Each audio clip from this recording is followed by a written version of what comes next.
Welcome to the Mama Needs a Moment podcast. We're your hosts, Chrissy and Cindy, co-founders of Her Health Collective. We are two moms obsessed with revolutionizing the way moms take care of themselves. Every other week, we dive into the topics that matter to moms most, answering your most pressing questions as we learn from top-notch experts, swap stories, tap into our creative sides, and advocate for the causes that moms truly care about, all while hanging with your mom friends. We're so glad you're here. Let's dive in. Today, we had the pleasure of sitting down with Iris Chen. Iris is the creator of the wildly popular website, social media account, and book, all titled Untigering. Iris is an American-born Chinese who ended up raising kids who are Chinese-born Americans. She considers herself a deconstructing tiger mother who is doing her best to become a gentle parent. As she learned to honor her children's individuality and autonomy, she felt it no longer made sense to subject them to a system that wouldn't do the same, and began to practice unschooling with her children. Iris has a second book coming out soon entitled Unschooling. Today, we dive into untigering, gentle parenting, unschooling, cultural standards, and reparenting. Buckle up. This is a good one. All right, Iris. So our first question is a fill in the blank. Motherhood is. The first thing that came to me is motherhood is a portal for our own healing. And what I mean by that is just like it brings up so much stuff for us. It like brings up anger and frustration, feeling of helplessness. And I know for myself that was really an invitation for me to dig deeper into what was going on for me. So it wasn't even really about my children. It was just sort of like, a mirror, a reflection of things that I needed to work on in myself. So I don't know if you saw my face when you said that, but right when you said the first, a portal for my own healing, I feel like we should just do a mic drop and we can just end the podcast right there. Chrissy and I were like, what? Not really a light opener, right? But it's perfect. It's so true though. I mean, I'm feeling that immensely right now. My daughter's 4.5 and I'm just finally getting the scraps and the ideas that, hey, I've got some work to do on myself right now if I really want to, be the mom that I want to be. So I agree with you wholeheartedly. It opens up a lot there. So isn't the term that they're using now called reparenting? We have to reparent ourselves. So I definitely identify with that. Like my whole untigering journey has been a lot of my own personal like reparenting of myself. And I think a lot of the work that we have to do as parents is about that and less about how we are parenting our children. So good. All right. What do you value most in a friendship? I would say authenticity and deep conversation. Like I don't do chit chat very well. So if I meet you for the first time, it might be like either we go deep or I won't talk to you at all. I just get really worn out by those surface questions. So I think that's the way I connect with other people too, is like having deep conversations about things that really matter to us. Would you consider yourself an introvert? Yes. I'm an introvert. I consider myself a highly sensitive person. So all those things probably lend to that. Like, yeah. You're in very good company here. Yes, absolutely. I consider myself a highly sensitive person. Chrissy's an introvert and I'm with you. The small talk over small things is kind of exhausting. Yeah. See, Cindy, I think you're good at the small talk. You do? You are like always chatting for ages with people. And I feel like you're really good at the small talk. Well, I ask a lot of questions because I'm genuinely very curious over things that individuals have done over their lives and what they're going through. And sometimes I wonder if it comes across as too much for people. Like, are you judging me? Absolutely not. I just really want to know about you. Yeah. No, I don't think it comes across that way at all, Cindy. I definitely think you have more of like an extrovert line running through you when you're interacting with people. Iris, what is the most daring thing you've ever done? I would say, I mean, I've done some, pretty crazy things like moving across the world to China when I was like a newlywed. But the thing that came to mind for me was actually writing this book, Untigering. I think for me, it was like a real vulnerable place for me to be. First, because like feeling like maybe I wasn't good enough, that just imposter syndrome. Plus, I was writing about very vulnerable, scary things to write about, not only about myself, but about my family. But I really felt like I needed to do it, that it was part of my own healing, part of opening up the conversation for other families to have, just to see their own stories reflected through mine, and to give people hope that there is, hope for change. And so, yeah, I actually self-published this book.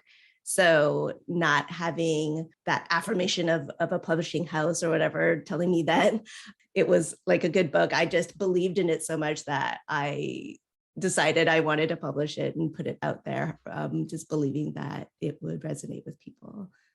Oh, So good for you. And you have a loyal following. You have a lot of people that are listening to what you have to say, and your message resonates. I kudos to you for taking that step and writing that book. Cindy and I talk about it all the time, just writing our newsletters, sometimes, or a vulnerable social media post where you're sharing something. It's scary. It's really scary to be vulnerable and put yourself out there and share a piece of it, but it can be so healing for yourself and for others. So yeah, kudos to you absolutely. for doing that. What advice would you give your younger self? I just have so much compassion for my younger self. And what I would really want to tell her is that she is loved and worthy without needing to perform or be perfect. I think those were sort of like the messages that I internalized as a child, becoming an overachiever, trying to be the perfect child, the perfect student, the perfect mom. And obviously that didn't turn out well. So yeah, just extending a lot of compassion and reminding myself that I am loved as I am. Oh, that's so beautiful. I love that message. And speaking of our younger selves, I'm going to move us into our next question, which there tends to be a generational overflow when it comes to parenting. And when I say this, I mean that there are certain experiences, wounds, or coping mechanisms that were developed in our lives, and they are often reflected in the parenting of our children, and then so on down the generational line until the unhealthy patterns are recognized and then more constructive techniques are learned. You mentioned, I think it was on your website, that quote, "My early years of motherhood were fraught with authoritarian, abusive practices. Yelling, spanking, punishing with unreasonable consequences. Anything was game as long as I showed them who's boss," end quote. Will you please share a bit about the way you were parented, and did the way that you were parented influence your early parenting behaviors as well as your desire to find alternative methods? Sure. Yeah. So the whole term of untigering is a word that I coined to describe my own process of moving away from these like really strict authoritarian styles of parenting, which is called tiger parenting. I don't know if your audience is familiar with that term, but it's from Amy Chua's book, The Battle Hymn of the Tiger Mother. And I think after that book came out, it was, it became part of culture to talk about tiger parenting. She is also a Chinese American and writes about it from like a cultural perspective. And I think, I'm also Chinese American. And I think a lot of the way I was parented has to do with not only cultural values, but also the immigrant experience of my parents leaving their homeland, coming here with the hopes of achieving the American dream and needing to assimilate, needing to perform in certain ways in order to like gain acceptance into society. And so the way I was parented was very much tiger parenting, where there were a lot of rules. It was very strict, very hierarchical. My father was definitely the head of the household, and whatever he said, goes. And there's also really high expectations to do well in school, to get good grades, to go to a good college, to get a good job and excel in your career. Some of that wasn't even explicit. It was just what I absorbed from my community around me, or just comments or observations of how they responded to me. So I definitely was shaped by that experience. And then when I had my own children, like there's just definitely a culture gap between first generation immigrants and their children. And so I knew that I didn't want to be that tiger parent. I mean, it was totally my intention not to be like my parents. So I felt like I would loosen up. I, would show affection and be fun and all those things. But I think, again, when we don't actually do the work of healing, it still just unconsciously comes out in the way that we parent our children. And so I was trying to find a happy medium, like I was going to, just not be so strict, show them affection, tell them I loved them, but I still expected obedience. I still expected them to listen to me immediately. I still expected them to perform well and to strive for excellence in whatever they did. And so I think that still caused a lot of just frustration and conflict with my children. And I didn't actually think that I needed to find alternative methods until I was sort of like desperate because my children were not responding well to the way I was parenting. My oldest in particular was probably a more anxious, sensitive child, but I just interpreted that as difficult, as disobedient, as like you're being naughty because you're crying all the time and melting down and not doing as I say.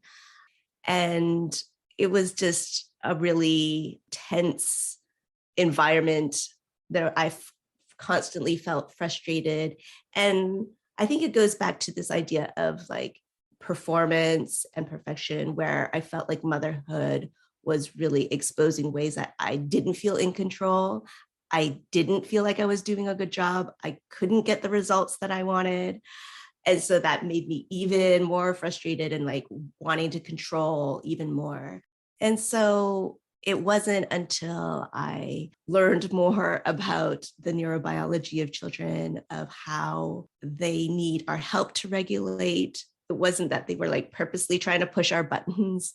It was that neurobiologically, they didn't have the brain development to regulate on their own, and they needed my help to do that. And I think that was helpful for me just to know that, like, the way I had been interpreting his behavior, my oldest son in particular, was really full of judgment and was an unfair way of seeing his cry for help. How I can approach him with a lot more compassion and understanding like the needs that are underneath the behaviors. Iris, I'm interested to know, how do your parents interpret your work now? I'm sure they've read your book and follow, what are their thoughts? How do they approach their grandchildren? Yeah, my father actually passed away last year, 2 years ago now in December. But, I really feel like they are on their own untigering journey too. Like we often see our parents sort of soften as they become grandparents. They're not so anxious about how their children are going to turn out. There's more ease. And so because they don't necessarily read things in English very often, so I don't know if if they've read my book or are totally familiar with my work, but they're still very supportive. And even though they might not agree, they probably have their own ideas of how to parent or how to educate your child and all those things. But I think there's enough respect and trust for them to give me room to be my own person and to have my own voice. And so I'm really grateful for that. It's like, even though they might not be totally on board with what I'm doing, there's enough respect and honor to allow me space to do that, and to know that they support me in doing that. Out of curiosity, Iris, on that same line of questioning that Chrissy just asked you, did your kids spend a lot of time with your parents? So what I find sometimes is that since parenting is a bit different in my generation right now versus how I was parented as a child, when my kids go and spend time with their grandparents, either my husband's side or my side, they might say, oh, so-and-so is being mean, when in reality, they probably were just setting up some boundaries. Did you find that there were discrepancies in your parenting styles, and was that hard on the kids?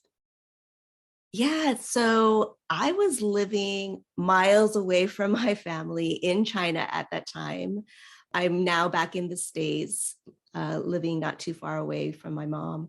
But most of my children's lives were in China. And so we had a lot of distance with my family, with, much of my community here.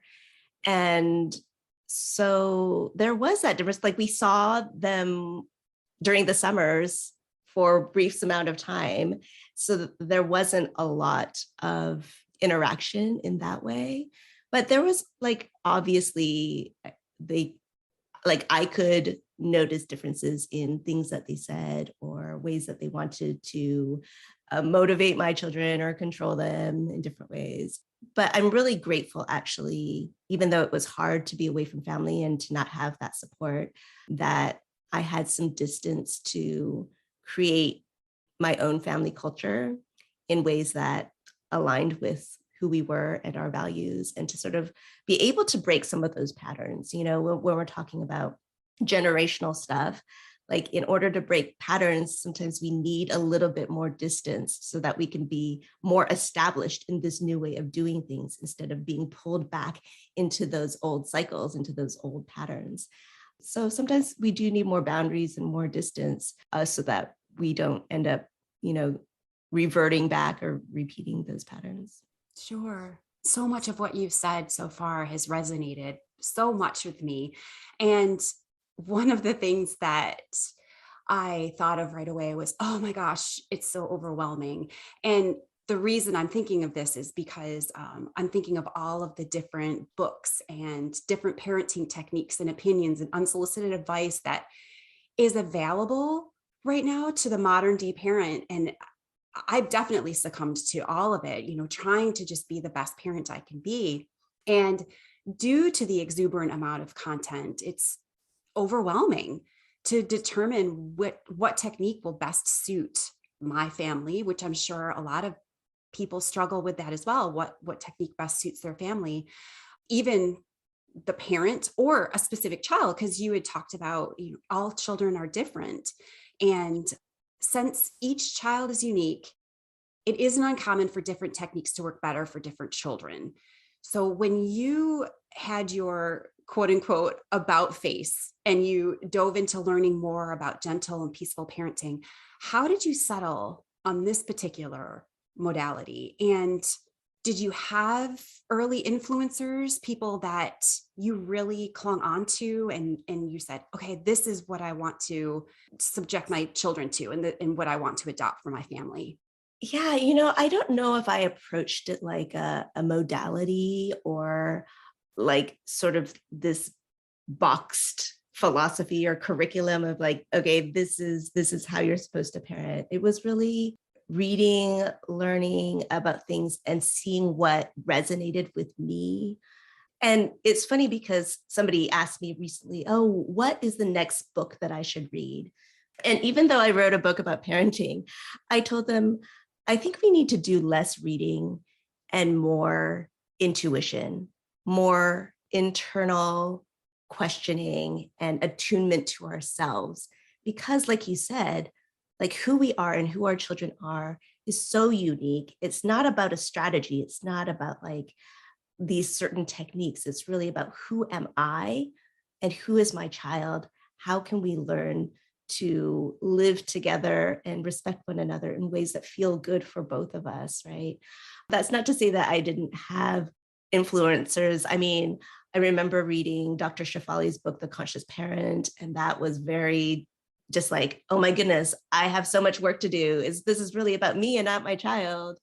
There's L.R. Nost, there's Lilia Schott from Synergy Parenting, because I was also living in China at that time. So I didn't have access to like a lot of books necessarily. So I did a lot of like online social media stuff. Like, what can I find online? Daniel Siegel and his book, The Whole Brain Child, Alfie Kohn. So all of these were really helpful for me. But I also noticed like one huge reason why I wanted to write my book was that most of these people are like middle-class white folks whose upbringing, whose culture, whose background is really different from mine. And so it's not just about like the dynamic between parent and child, but like, what about grandparents? What about your community? What about your culture? What about the cultural norms within your community? And so those are also things that I wanted to touch on as a parent, because it's not just about me and my like individualistic view of what's happening between me and my child, but also like the community that I'm a part of as well. Yeah, there's definitely a strong cultural component that you touch on in Untigering. And I do think that that is important and will resonate with a lot of people.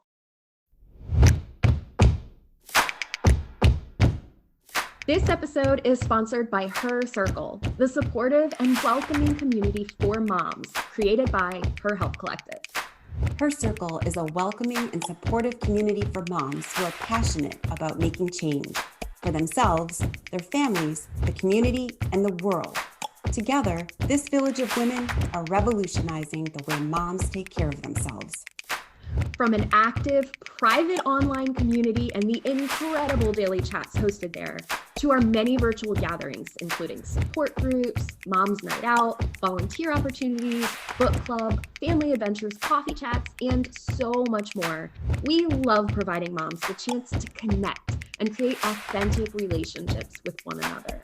The network of experts in Her Circle are a phenomenal resource and provide great learning experiences for moms on topics ranging from women's health to parenting. We cover the issues that matter to moms the most, from virtual expert Q&As to one-on-one Wellness Minute consultations and support groups. We are committed to getting moms in front of the information, experts, and support they need most. To learn more about Her Circle, head to www.herhealthcollective.com/her-circle. We have a limited number of spaces and the doors only open a few times a year. So be sure to add your name to the no obligation waitlist so you are the first to know when the doors officially reopen.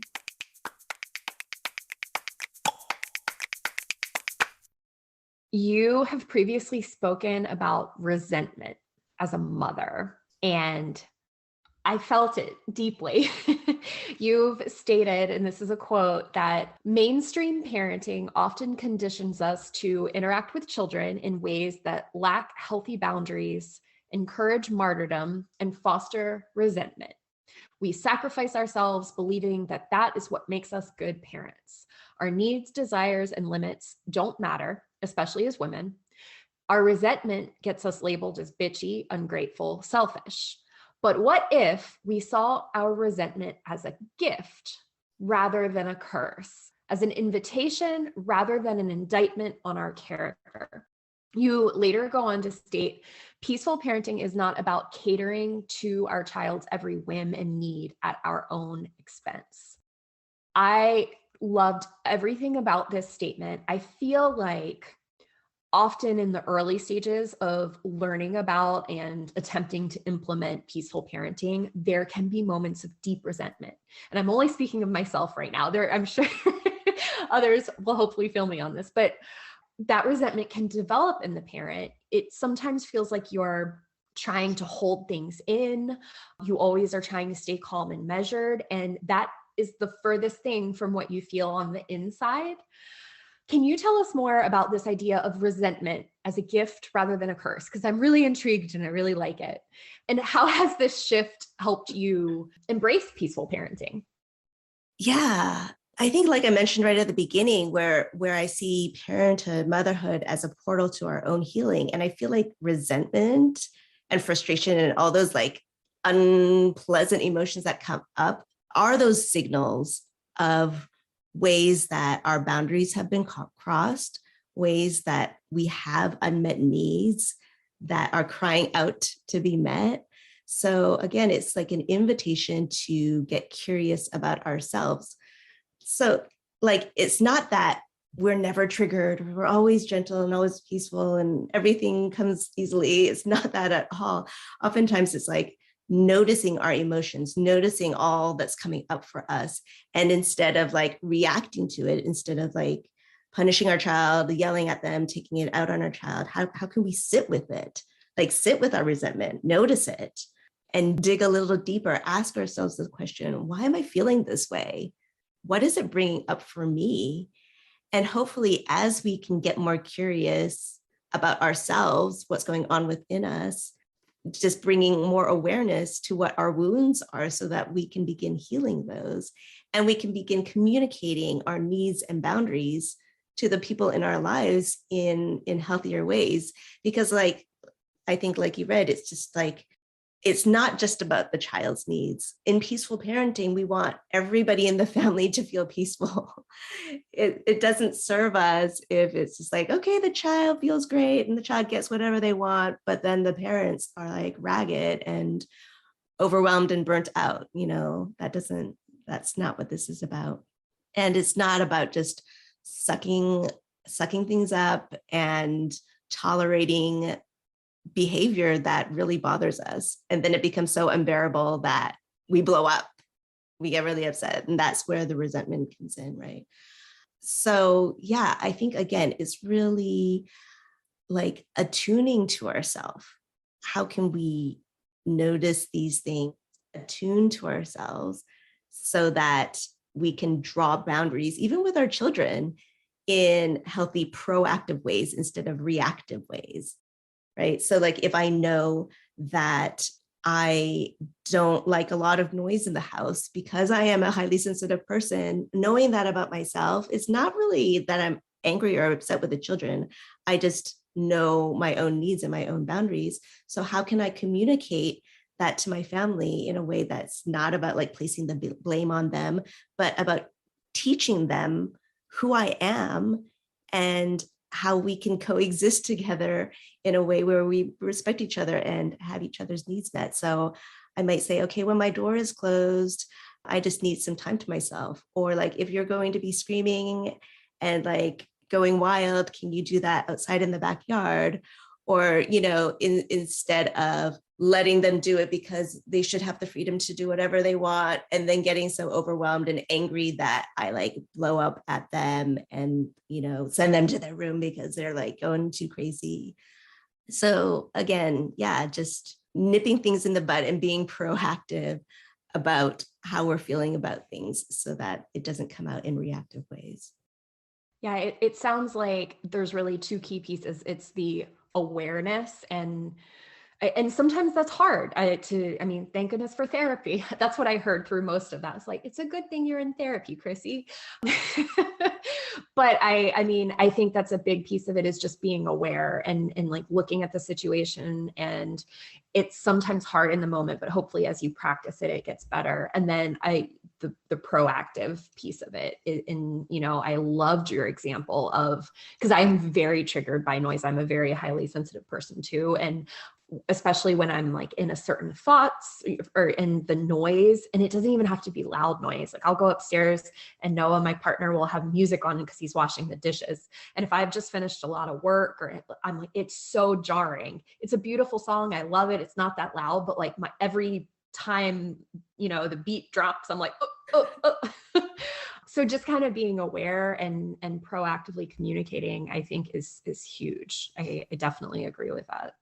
Mm-hmm. Yeah. And I feel like sometimes we feel like we, in the moment, always need to be responding in a certain way to our children. And sometimes we just don't have to do anything. We just have to take time to sit with it. Like sometimes we can't respond in the way that we want to, like with gentleness or with, compassion. And I think that's okay, because we need to be able to be regulated ourselves before we can really offer it to our children. And sometimes that's not going to happen this time. Sorry. And that's okay. Like again, this is a practice, peaceful parenting is a practice. So how can we over time, sometimes we just have to be in the moment and be super triggered and just hold our tongue. That's our action for that moment, just not to say anything, not to give them a punishment or whatever, just to sit with it. If it's this one time when we're not responding reactively, I think we just build that muscle and can have more capacity to be more aware. I'm going to actually pick your brain for a second on parenting. And you had mentioned when kids get loud, you say, oh, can you take that outside? And this is actually something that my husband and I have struggled with for a very, very long time in terms of loudness. Our kids tend to be very loud. And like we had talked about before, there are a lot of different parenting sources that can conflict at times. So one parenting source might say, let your kids be kids and don't stifle them, because they don't need to learn that they need to quiet their voices because they need to be loud in society and stand up for themselves. But then on the flip side, there is this need to be respectful and teach our children how to behave inside, and then what is appropriate inside versus outside.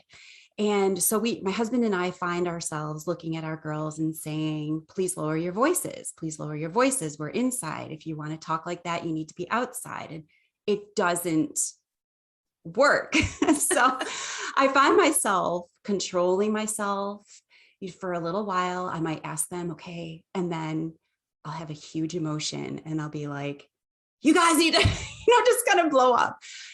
From your perspective and what you like to teach, can you shed some light on this whole thing? Mm-hmm.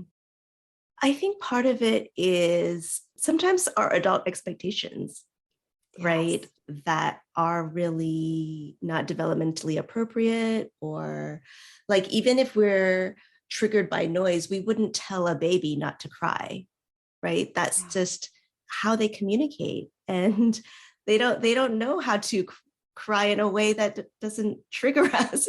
So I think part of it is for us as adults to question whether or not our expectations are fair, whether or not it's just about our convenience, whether they're just, being fully human and something where I need to change my perspective. But like I said, our needs matter too. So how can we still validate their need to be exuberant, to be loud, to just be fully themselves. Yeah, to be kids, to have the freedom to be kids in ways where, that honor our own boundaries too. So I think it does take some self-reflection to ask, okay, do I just want my child to be convenient for my sake? Or am I worried about how they will be perceived by other people? Or, sometimes our boundaries, we need to question our boundaries too. Where is it coming from? Why am I having these feelings? Is it something that I need to work on? Or is it something that, I really need to draw a line for with my children. And hopefully, like, the more we validate, because I do feel like there are, appropriate situations or environments to do certain things or not do certain things. But hopefully, like, the more we validate whatever their need is, the more they are able to just accept that guidance from us and to be able to discern, like, okay, in this environment, I can't be like running around. And in this environment, it's okay to. So Great. But it's definitely challenging. I don't think there are easy answers for that. No, especially when our 9-year-old goes, "We're just being kids." And you're like, oh my gosh. Thanks. 9-year-old parent there, right? Talk about reparenting. Yes. So there's also ways that we can draw boundaries for ourselves. Like, instead of asking the other person to meet our needs, like, how are ways that we can meet our needs? Like, maybe we can go outside, or maybe we can have noise canceling headphones, or we can take time to go to the coffee shop so that we're not around this like chaotic energy all the time. So there's also things that we can do for ourselves, like choices that we can make without controlling the other person, that can also help us to meet our own needs. So true, because we look at our children. I'm saying we as like a general sense, and we tell them or remind them, what do you have the capacity to control? What can you control and what is out of your control? And we try to teach them, but then as parents ourselves, we forget all of that. And yes, so thank you. Yeah, that was very helpful. And I was drawn in by your blog post that was titled 5 Unschooling Principles to Practice in Any Context, where you talk about unschooling or deschooling principles that families can practice even if their children attend traditional school. The concept of unschooling was not part of your upbringing. You actually describe yourself as an overachiever, which you've mentioned already in the podcast, but you said you read at an early age, skipped kindergarten, became your high school valedictorian, attended a prestigious university, and graduated with honors a semester early. You mentioned that this was learning by arbitrary adult standards, and that as adults, we tend to force and manufacture learning. First, so there is so much in here to unpack, but first, please talk to us about the concept of unschooling. And then will you please talk to our moms through balancing these ideas with the constant demands of society? So TV and electronics and getting children involved in activities they enjoy, demands of diet culture, and all of the other societal ideals that plague our children's intuition. Like, they're already programmed as kids to like. And what tips do you have for parents to effectively advocate for our children?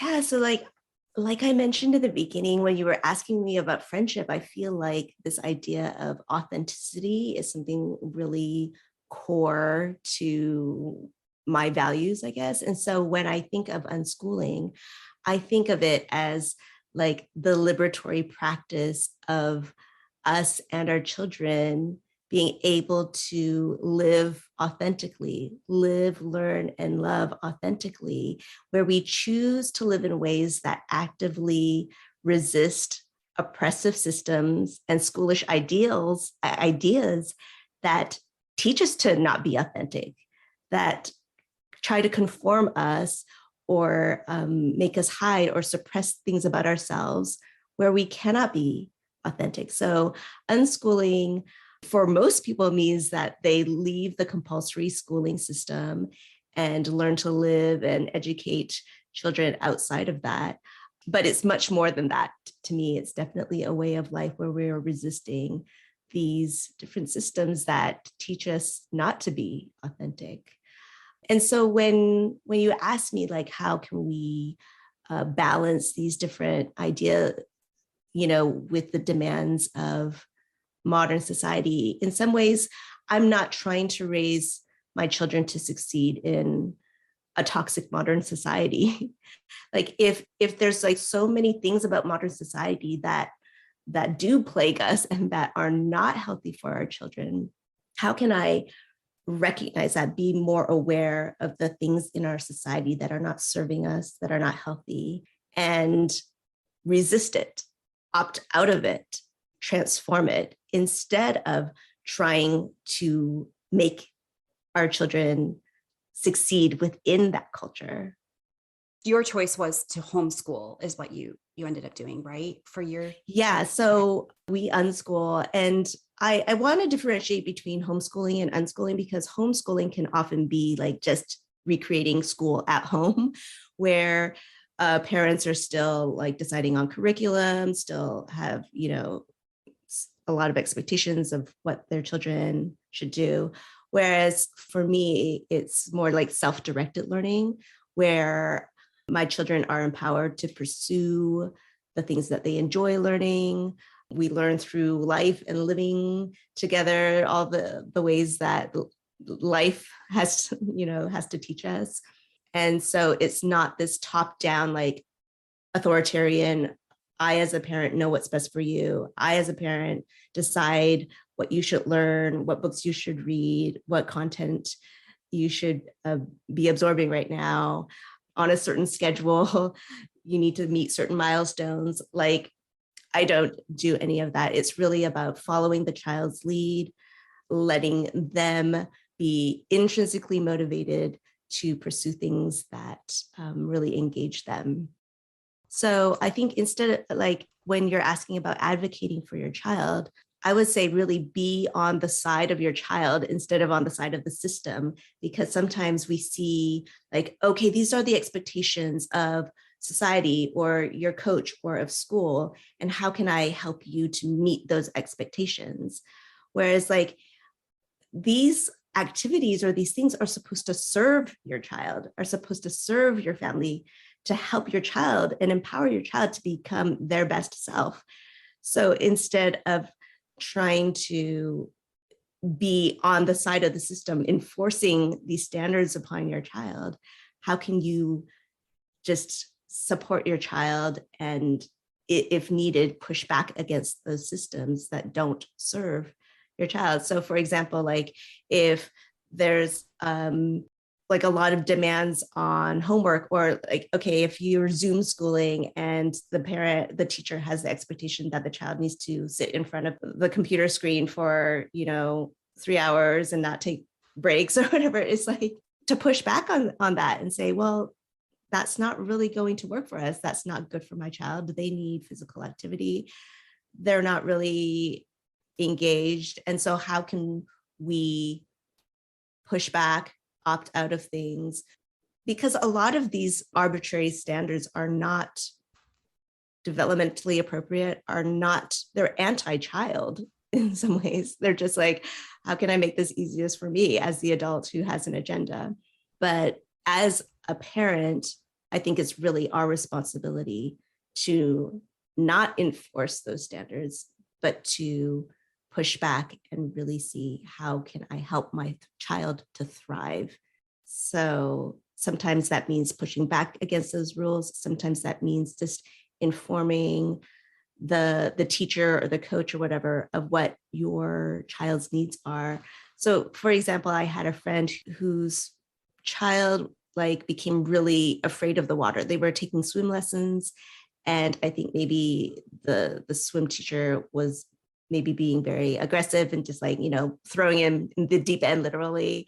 And just, he became very fearful. And so she was able to find another swim coach and tell the coach, like, our priority is just for our child to become more comfortable in the water. Like, they don't even need to learn to swim. It's not their priority to become like an Olympic athlete, just get them comfortable in the water so that they can enjoy it.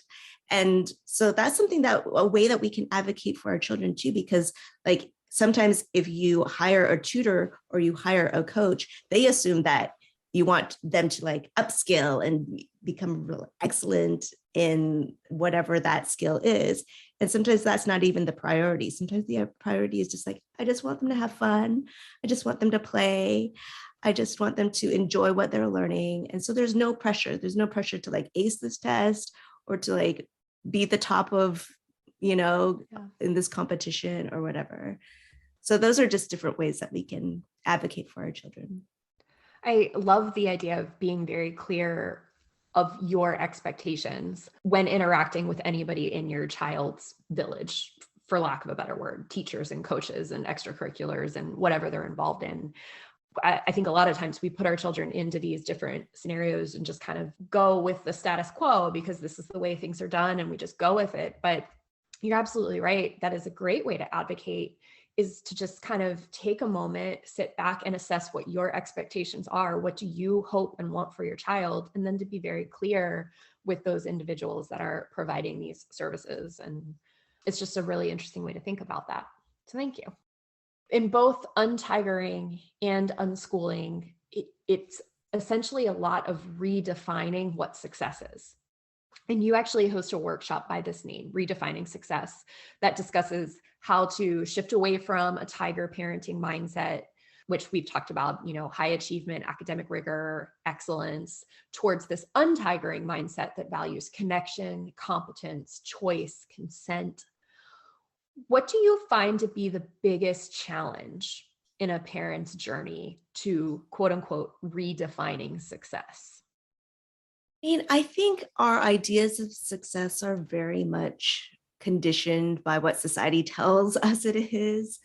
And I think for a lot of us who go after those definitions of success, where it's like material wealth, status, owning your own house, all of those things, I think people strive after those things and end up achieving those things and then realize, like, is this all there is to life? Like, this isn't it. Like, I'm still not happy. I'm still not satisfied.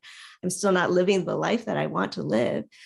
And so I think we really need to let go of those traditional definitions. And again, that authenticity piece where we have to know ourselves and we have to allow our children to know themselves, and their definition of what a good life means may be completely different than ours. They may want to travel the world and be nomads and, just not have like a stable career, but just be dabbling in different things. And that might be a great life for them. And for us, it might mean like maybe living more minimalistic or whatever. Like, so again, like, instead of allowing these outside forces, these systems to define what our life should look like, how can we be more attuned to ourselves so that we are living out the life that is really aligned with who we are and our own values? So I think that's the challenge, because so many of us are just like going through life unconsciously without mindfulness, without like questioning why we're doing the things we're doing. And so how can we like take a beat and really consider for ourselves and for our children what it is we really want? Do you think it's ever too late to begin this journey? Like, is there a certain age in which the damage to our children has already been done?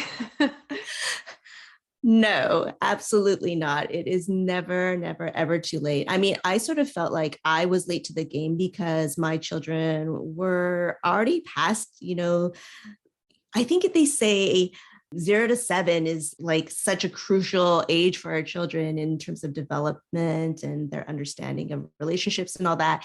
And I was past that age with my children, at least with my oldest, when I started this journey. But I have seen so much transformation in him, in my children, in me, and in our relationship. And even if your children are grown and out of the house, I say this all the time, it's just like how healing and transformative it would be if we as grown children, like if our parents came to us now and took responsibility for some of the things that they did, like how mind-blowing and how transformative that would be to our relationship. And so it's never, never, ever too late to heal and change. And I think that's what makes things so hopeful, like we don't have to just feel shame and guilt and like be hard on ourselves for not doing this sooner. When we know better, we do better. And so we can just start now and make a difference from now. Ooh, that's a relief. I feel a little bit better. Knowing that it's not all is not lost for us. No. We want to approach everything with a growth mindset. Yeah, right. Like we tell our children that, and we need to have that same attitude in our own journey and through life, right? We're always growing and learning. Sure. We're going to move into our short and sweet final 5 questions. And I'm so excited to ask you this question because I'm hoping that you'll not only tell us what you're reading or watching right now, but what books you would recommend for us. Not only yours. I mean, of course, you have to go get her book, but yeah, I don't actually read that much for like right now where I'm at in my like life, because life is so chaotic or overwhelming. Sometimes I just want to read for fun. Right. So, Those fast beach reads, right? Yes. So I just recently read Crazy Rich Asians. I hadn't read that actually. So that was good things. Chrissy says it's really good. She must have. Did you read it? You did. Yeah. So it's just like a silly sort of lighthearted thing. In terms of what I'm watching, like my kids are older now, so it's interesting to find different things that we can watch together. And we actually started watching The After Party. It's sort of like a murder mystery thing with them. So that's been fun. And then we just recently started on Severance, which is sort of like a darker themed series. But those are good. I'll have to look into those to watch on my I haven't heard of either of those last ones. I'll have to check them out. Yeah. I think it's on Apple TV, maybe. I'm not really sure, but yeah. Does your family have a motto, or a spoken or unspoken, but any type of a motto that you? I think something that we say, I don't know if this is the motto, but something that we say oftentimes is listen to your body. And what I mean by that, what we mean by that is like, I'm not going to be the one to control you, but I want you to attune to yourself to feel what feels right and feels good for you so that you can make your choices mindfully. And yeah, so if that's like with food, with sleep, with screens, with whatever, like I really try to empower my children to attune to themselves and like be aware of how they feel and what their feelings, what their bodies are telling them, so that it's not from a place of control. Like, I think you've had enough chips, or, don't you think it's time to go to bed right now? Or like, get off your screens or whatever. It's really asking them to be more aware so that they can have more self-regulation and be empowered to make choices for themselves that feel good instead of feeling controlled. I love it. It's perfect. What's something new happening in your life right now? I am in the process of writing a new book specifically about unschooling. So yeah, that's in the works. And I'm excited to get into it, even though I haven't been very disciplined about it. Congratulations. That's so exciting. Yeah, I can't wait to read that. Oh, yeah, that'll be good. Thank you. Yeah, so I'm excited about that. What is your favorite thing about being a mother? My favorite thing that I've been experiencing, my favorite thing about being a mother is just the love and connection, being surprised by my children, like seeing them grow into their own person, and yeah, just being excited by the people that they are becoming. And I think another thing is that the fact that I'm not just a mother, that I am more than a mother, that I am a whole human being, a whole complex person with different desires and dreams. And I think that is one really important thing about being a mother, is that we're not just a mother, that we are much more than that as well. So true. And everything that you said is so true. What message do you think every mom should hear? I would say it's that same message that I wanted to tell myself, my younger self, is that you are loved and worthy, that you are accepted and safe as you are. Just this act of self-love that we need to constantly offer ourselves in order to be our best selves for us and for our children. Oh, Iris, it's been such a joy to sit down and talk to you today. We've really enjoyed our time together. Thank you so much. Thank you for having me. I loved today's conversation. Iris had some great insights, and I enjoyed hearing more about her experience and how she came to embrace gentle parenting and unschooling. Here are our top 3 takeaways. 1, sometimes we need to do less reading, less research, have less reliance on the quote unquote experts, and focus more on our own intuition. Give ourselves more time for our own internal questioning. Who am I? Who is my child? How can we learn to live together and respect one another? It's easy to get wrapped up in all the theories and best practices of parenting. But if you're lost in the research and implementing something that doesn't work for your family or truly resonate with who you are as an individual, it will likely always be a struggle to truly make it work. This isn't to say you shouldn't build awareness and continue learning different parenting strategies. Of course, we all have room for improvement. We can always learn from others. But we also need to give ourselves room to consider what we personally see as the best solution. Nobody knows our child or your family like you do. Maybe the best situation in your specific scenario is a blend of strategies from multiple different theories and experts. And perhaps it doesn't come from an outside source at all. Maybe after some internal questioning and learning to listen to your intuition and trust yourself, the answer will be right there in front of you. 2, I was so grateful to hear Iris say it's never too late to shift our parenting. She reminded us that sometimes as a parent, we won't respond the way we want to. Gentle parenting is a practice. It's not something that we will get perfect every single day.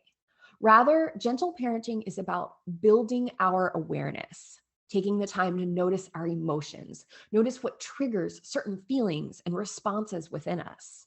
And then rather than reacting, we strive to pause and sit with it, ask ourselves questions, and attempt to discern what wounds are being activated within us.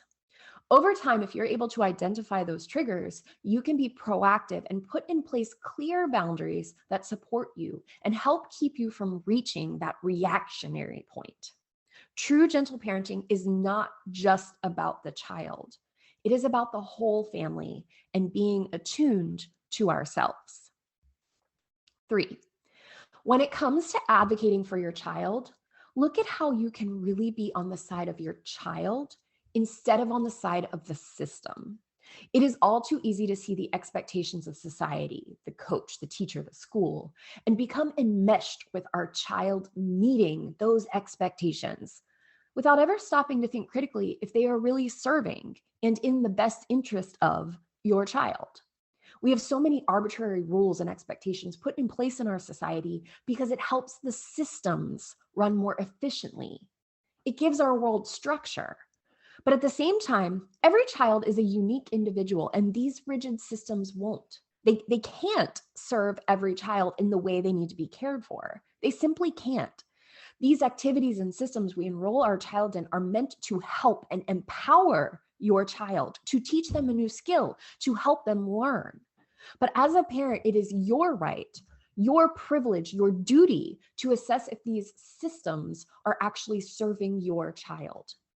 Don't immediately assume because you are an adult, the parent, that you should try to be on the side of the system, enforcing these standards and rules upon your child. Instead, ask how you can support your child, and if needed, push back against the systems that don't serve your specific individual child. Sometimes that means pushing back against the rules. Sometimes that means just informing the teacher or the coach of what your child's needs are. You are the parent, and you do have a say. Bye, friends. We've enjoyed hanging out with you. Follow us so you're the first to know when we drop a new episode. If you enjoyed your time with us, let us know by leaving a review. We always love hearing from you. Until next time, stay true to you.